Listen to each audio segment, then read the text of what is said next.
बिहार पंचायत चुनाव को लेकर एक्टिव हुआ आयोग। सम्राट सरकार ने भी कसी कमर और हो गया ऐलान। बनना है सरपंच तो उम्मीदवार तैयार करे ये दस्तावेज। बजी चुनावी डुगडुगी तो गांव में सजने लगी महफिल। बिहार में पिछले एक साल से गांवों की गलियां गुलजार थीं। प्रधान और दावेदार पंचायत चुनाव को लेकर जी तोड़ मेहनत कर रहे थे। चाचा चाची के घर पर जाकर आशीर्वाद ले रहे थे। भैया भाभी को शहर ले जाकर महंगे रेस्टोरेंट में भोजन करवा रहे थे। छोटे भाई और भतीजों के बीच मैदान में जाकर क्रिकेट के साथ गुल्ली डंडा खेलकर अपने अपने पक्ष में माहौल तैयार कर रहे थे। इतना ही नहीं, दावेदार की नजर 24 अप्रैल पर टिकी थी। उन्हें उम्मीद थी कि राष्ट्रीय पंचायती राज दिवस पर सरकार चुनाव को लेकर बयान जारी करेगी, पर ऐसा नहीं हुआ। अब पंचायत चुनाव लगभग इस वर्ष नहीं होंगे। बताया जा रहा है कि पंचायत चुनाव की मुनादी अगले साल यानी 2027 में होगी। इसके प्रमुख वजह परिसीमन को बताया जा रहा है। परिसीमन पूरा होने के बाद ही बिहार में पंचायत चुनाव कराए जाएंगे। पंचायत चुनाव को लेकर एक बड़ी खबर निकलकर सामने आई है।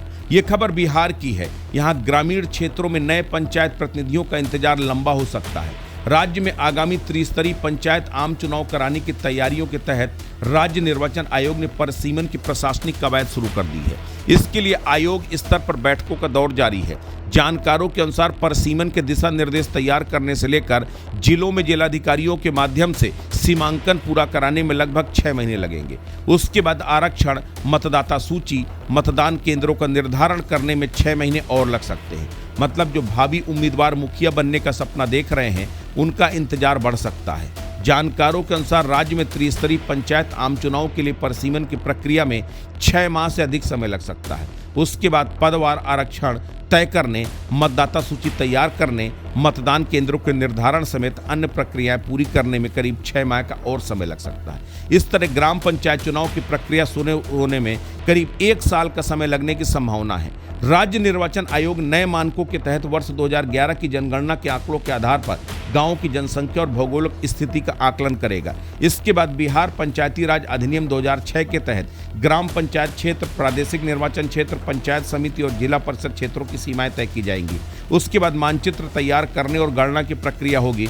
इसमें ग्रामीण क्षेत्रों के लिए CIB लेआउट मैप तैयार करने के साथ प्रखंडवार मतदाता और जनसंख्या की गणना की जाएगी। परिसीमन के दौरान अंतिम रूप से गजट का प्रकाशन कर आम लोगों से आपत्तियां और सुझाव आमंत्रित किए जाएंगे। आपत्तियों के निराकरण के बाद परिसीमन की प्रक्रिया पूरी की जाएगी। वहीं पंचायत चुनाव क्षेत्रों के परिसीमन को लेकर आयोग जिलाधिकारियों की भूमिका भी तय करेगा।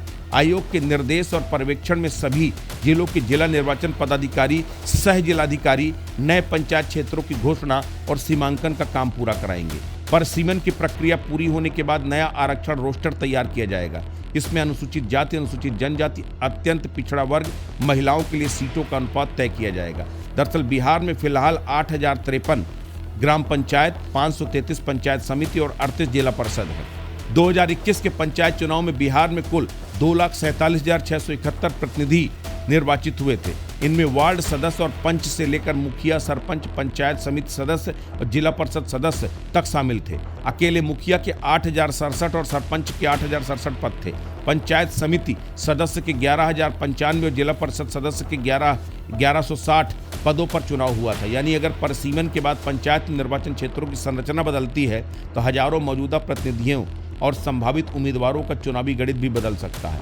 फिलहाल इतना साफ है कि बिहार का अगला पंचायत चुनाव सिर्फ तारीख बदलने की कहानी नहीं, बल्कि 8,053 ग्राम पंचायत, 533 पंचायत समिति, 38 जिला परिषद और करीब 1,15,000 वार्ड और 2,47,000 से ज़्यादा प्रतिनिधियों वाला पूरा ग्रामीण राजनीतिक नक्शा नए सिरे से तैयार होने जा रहा है। यही कारण है कि परिसीमन की प्रक्रिया शुरू होते ही गांव-गांव में संभावित उम्मीदवारों की नज़र अब सिर्फ चुनाव की तारीख पर नहीं, बल्कि नई पंचायत सीमा, नए आरक्षण रोस्टर पर भी टिक गई है।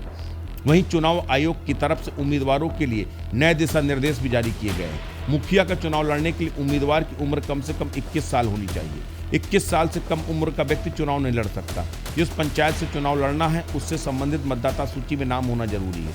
वोटर लिस्ट में नाम नहीं होने पर चुनाव लड़ने में परेशानी हो सकती है। भारत का नागरिक नहीं होने वाला व्यक्ति मुखिया का चुनाव नहीं लड़ सकता।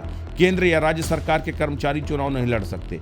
स्थानीय निकाय की सेवा में रहने वाले लोगों पर भी यह नियम लागू होता है। ऐसी संस्था में काम करने वाले कर्मचारी भी अयोग्य हो सकते हैं जिसे सरकार या स्थानीय प्राधिकरण से आर्थिक सहायता मिलती है। पंचायत के अधीन वेतन वाला पद या लाभ का पद रखने वाला व्यक्ति चुनाव नहीं लड़ सकता। अगर सक्षम अदालत ने किसी व्यक्ति को मानसिक रूप से अस्वस्थ घोषित किया है तो वो चुनाव नहीं लड़ सकता। सरकारी सेवा से कदाचार के कारण बर्खास्त किए व्यक्ति पर भी चुनाव लड़ने की रोक लग सकती है, खासकर तब जब उसे सार्वजनिक सेवा के लिए अयोग्य घोषित किया गया हो। किसी आपराधिक मामले में अदालत ने 6 से ज्यादा महीनों की सजा पाने वाले व्यक्ति को चुनाव लड़ने के लिए अयोग्य हो सकता है। हालांकि केवल एफआईआर दर्ज होना या मामला लंबित होना अपने आप में यही अयोग्यता नहीं बनाता।